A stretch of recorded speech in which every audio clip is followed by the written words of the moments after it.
Assalamualaikum warahmatullahi wabarakatuh. Selamat malam. Perkenalkan nama saya Muhammad Cherry. Biasa dipanggil Heri.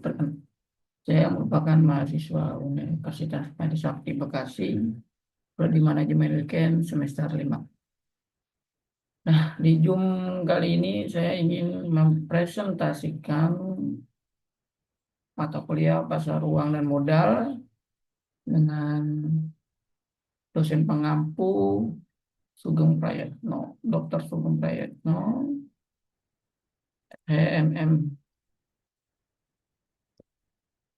Nah, di mata kuliah ini saya akan membahas tentang konsep dasar pasar uang.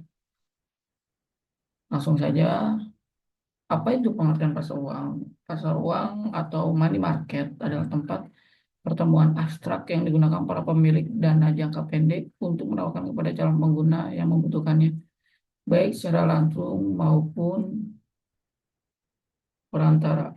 Nah, biasanya adapun jangka pendek, dana-dana yang dihimpun dari perusahaan maupun perseroan dengan batasan waktu dari 1 hari sampai 1 tahun yang dapat diperjualbelikan di dalam pasar uang. Nah, menurut Andi Sumintra, pasar uang ini bermakna yaitu yang pertama ya sistem pasar yang memfasilitasi terjadinya perdagangan antar produk dan turunan keuangan, misalkan kayak di bursa efek atau biasanya kita sebut di Indonesia itu BEI, Bursa Efek Indonesia. Apa aja sih yang biasanya ada di Bursa Efek Indonesia? Banyak, biasanya ada perdagangan saham, terus ada obligasi dan waran. Oh. Yang kedua itu pertemuan antara pembeli dan penjual untuk memperdagangkan produk keuangan dalam berbagai cara termasuk penggunaan bursa efek. Secara langsung antara penjual pembeli atau over the counter. Oh.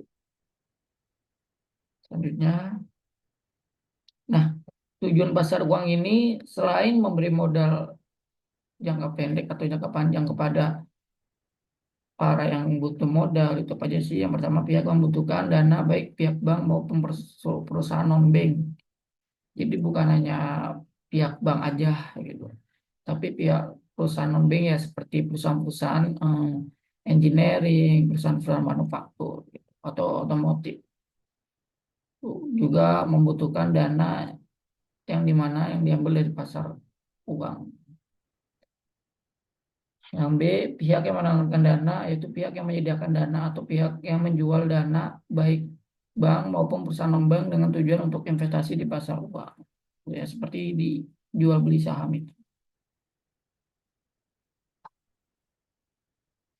Ya, nah, ini ada terus tujuan pihak yang memerlukan dana dan mencari dana tersebut di pasar uang bergantung pada kepentingan. Jadi emang entah dari peminjam atau yang minjam memang ada kepentingan tertentu antara kedua belah pihak. Biasanya dan tersebut bergantung pada kepentingan dan kebutuhan pencari dana.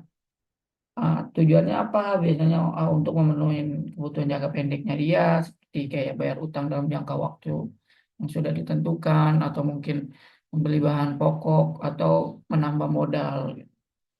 B. Memenuhi kebutuhan likuiditas. C. Memenuhi kebutuhan modal kerja yang D. Membayar clearing yang harus segera dibayar.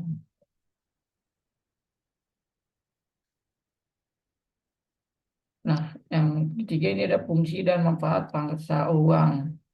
Pasar uang mempunyai fungsi sebagai sarana alternatif bagi lembaga-lembaga keuangan, perusahaan non-keuangan, dan peserta-peserta lainnya, baik dalam memenuhi kebutuhan dana jangka pendek maupun jangka panjang meminjamkan dana atas kelebihan likuiditasnya. Adapun fungsi pasar adalah sebagai berikut. Yang pertama itu mempermudah masyarakat memperoleh dana-dana jangka pendek untuk membiayai modal kerja atau keperluan jangka pendek lainnya.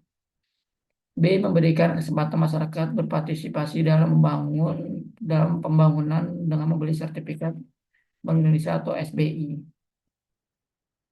dan surat berharga pasar uang atau SPBU, bukan SPBU pembensin ya, tapi surat berharga pasar uang. Dia menunjang program pemerataan pendapatan bagi masyarakat. Tuh. Nah, manfaat pasar uang adalah manfaatnya nih ya. Itu ada memacu suksesnya pembangunan ekonomi. Itu yang B, menyerap tenaga kerja dan meningkatkan pendapatan masyarakat yang semakin berkualitas. Yang C, terpenuhinya kebutuhan kredit jangka pendek untuk membiayai kebutuhan modal kerja perusahaan seperti bahan dasar, bahan baku untuk rencana proses produksinya. D, terpenuhi kebutuhan barang dan jasa bagi masyarakat yang semakin berkualitas. Yang E, manfaat menghimpun dana untuk perusahaan. Nah, ini juga sebenarnya manfaatnya ada banyak ya. Ada manfaat bagi menghimpun dana untuk perusahaan, misalkan untuk kebutuhan jangka pendek, gitu. Terus ada juga nih manfaat bagi pasar uang, bagi manajer keuangan, misalkan memperoleh dana dengan cepat. Karena memang di pasar uang ini ya daripada kita minjem di bank, memang harus nunggu lama dulu dan itu juga belum tentu cair. Dan di bank itu biasanya kalau kita minjem di bank itu mempunyai tenor-tenor tertentu. Tuh. Jadi pasar uang ini merupakan salah satu cara alternatif kita untuk mendapatkan dana segar dengan tujuan mendanai eh, modal kerja atau memang hal tertentu yang sifatnya urgent lah. Yang kedua yaitu terpenuhinya kebutuhan kredit jangka pendek untuk membiayai kebutuhan modal kerja perusahaan seperti bahan dasar, bank pembantu untuk kelancaran produksi pentingnya. Tuh. Nah, ini ada kelebihan yang empat, kelebihan dan kelemahan pasar uang. Jadi memang setiap pasar uang itu mempunyai kelebihan dan kelemahannya masing-masing. Misal kelebihannya yaitu sarana untuk mencari pinjaman dana jangka pendek bagi perusahaan yang mengalami kesulitan likuiditas. Dua, sarana untuk menempatkan kelebihan dana yang dimiliki oleh badan usaha. Yang B, kelemahan atau resiko pasar uang. Yang pertama itu resiko pasar atau market risk. Risiko yang berkaitan dengan kenaikan tingkat bunga mengakibatkan investor mengalami capital loss. Dua, risiko investment, risiko yang berkaitan dengan turunnya harga sekuritas. Tiga, risiko gagal bayar, risiko yang terjadi akibat peminjam debitur tidak mampu memenuhi kewajibannya sesuai dengan yang diperjanjikan. Ini biaya memang di dalam instrumen pasar uang itu memang nggak semuanya enak ya. Jadi ya namanya hal yang berkaitan dengan uang otomatis memang banyak halangannya. Misalkan terjadi inflasi juga berpengaruh juga ke dalam pasar uang tersebut. Tuh, misalkan dalam suatu negara lagi chaos atau lagi ada masalah atau mungkin kebijakan pemerintah yang tidak mendukung itu juga termasuk salah satu ancaman gitu bagi pasar uang itu sendiri. Ya, yang B itu jenis ciri dan indikator pasar uang. Satu jenis pasar uang itu ada pasar modal. Pasar modal. Pasar modal biasanya itu terdiri dari kayak saham, terus obligasi, terus derivatif, asal jangka panjang, pasar asuransi dan valuta asing. Tuh. Kalau pasar komoditi, oh ya pasar sorry, berarti kamar pasar komoditi itu kayak pasar yang memfasilitasi perdagangan komoditi kayak pasar keuangan, pasar derivatif, pasar berjangka panjang, asuransi dan valuta asing.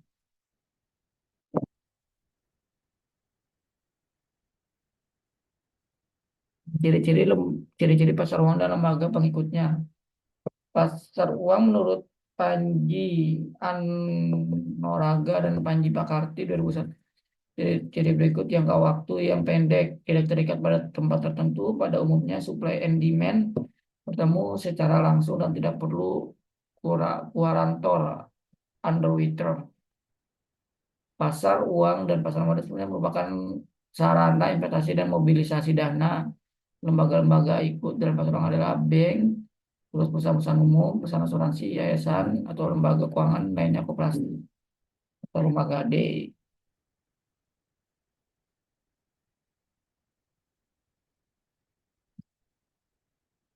Jadi itu ada indikator pasar uang. Sebenarnya ada banyak ya, paling nanti saya sebutkan satu-satu. Dan itu suku bunga pasar uang antar bank. tingkat bunga yang dikenakan oleh bank terhadap bank lain dalam hal pinjam meminjam dana dalam bentuk rupiah. B. Volume transaksi pasar uang antar bank, jumlah transaksi antar bank dalam hal pinjam meminjam dalam hal untuk rupiah. Yang C. Suku bunga pasar uang antar bank, tingkat bunga yang dikenakan oleh bank terhadap bank lain dalam hal pinjam meminjam dana dalam bentuk dolar as.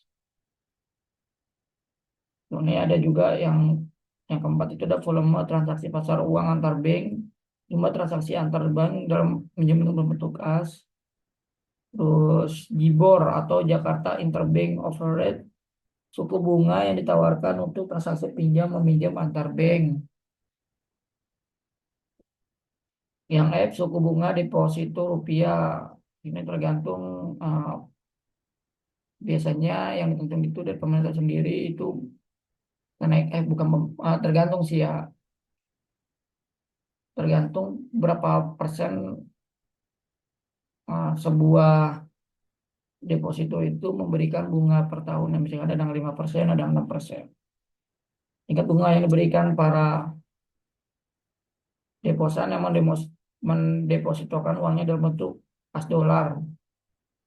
Yang nilai itu nilai rupiah atau kurs harga suatu mata uang terhadap mata uang lainnya atau nilai dari suatu mata uang terhadap mata uang lainnya. Cuma masih banyak ya guys ya. Ada kayak kasih atau indeks harga konsumen, terus sertifikat Bank Indonesia atau SBI. Tuh, ini betul. Nah, yang C ini kebijakan pengembangan dan instrumen pasar uang di Indonesia. Satu, kebijakan pengembangan pasar uang Bank Indonesia sebagai Bank Sentral Indonesia telah mengambil beberapa kebijakan yang bertujuan menciptakan sistem keuangan yang sehat, meningkatkan ketersediaan informasi bagi pelaku pasar, dan meningkatkan efektivitas kebijakan moneter. Nah, itu ada kebijakan pasar uang konvensional atau versi yang lamanya, gitu. Itu penggunaan sertifikat Bank Indonesia atau SBI sebagai piranti operasi pasar terbuka sekaligus pasar uang. Selanjutnya itu penggunaan surat berharga pasar uang atau SPBU memberikan pilihan kepada pelaku pasar uang dalam menempatkan dana yang tidak terpakai.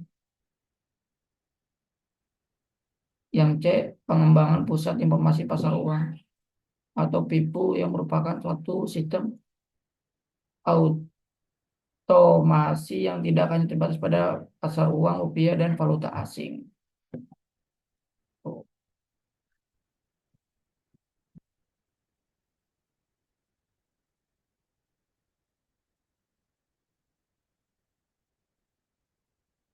Nah, ini ada kebijakan pasar uang syariah.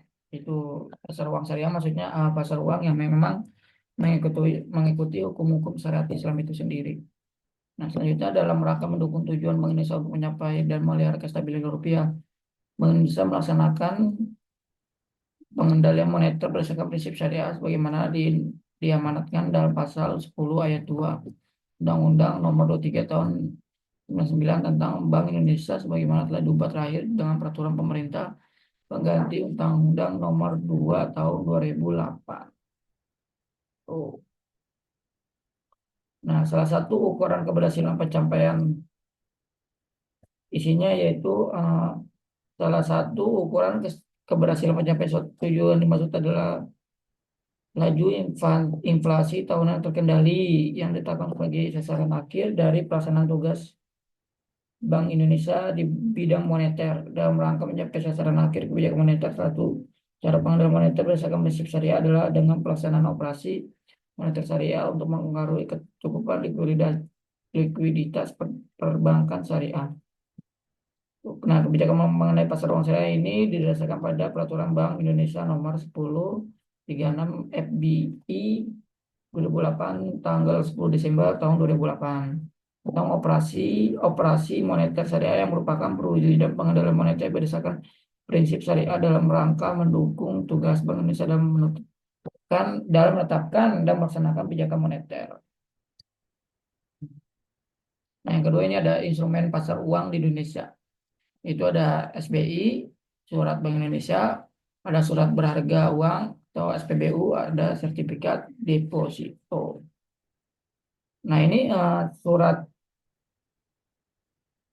berharga atau surat, ya, sertifikat Bank Indonesia ini tujuannya yaitu untuk mengurangi peredaran uang di dalam masyarakat.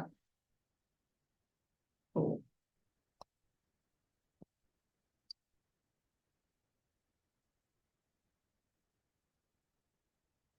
Ya, itu ada instrumen pasar uang Indonesia. Ada, ini berarti lanjutannya yaitu ada commercial paper.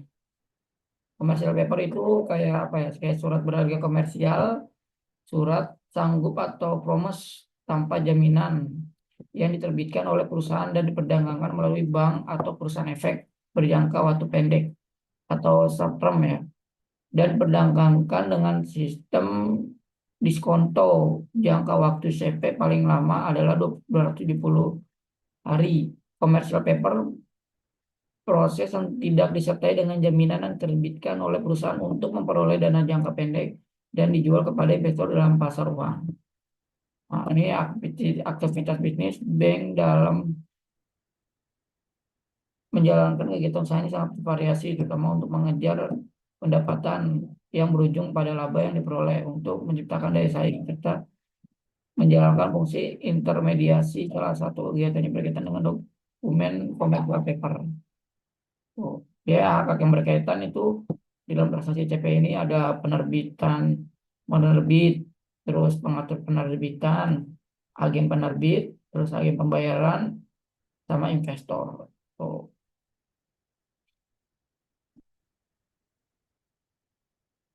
nah, ini ada selanjutnya ada banker acceptance.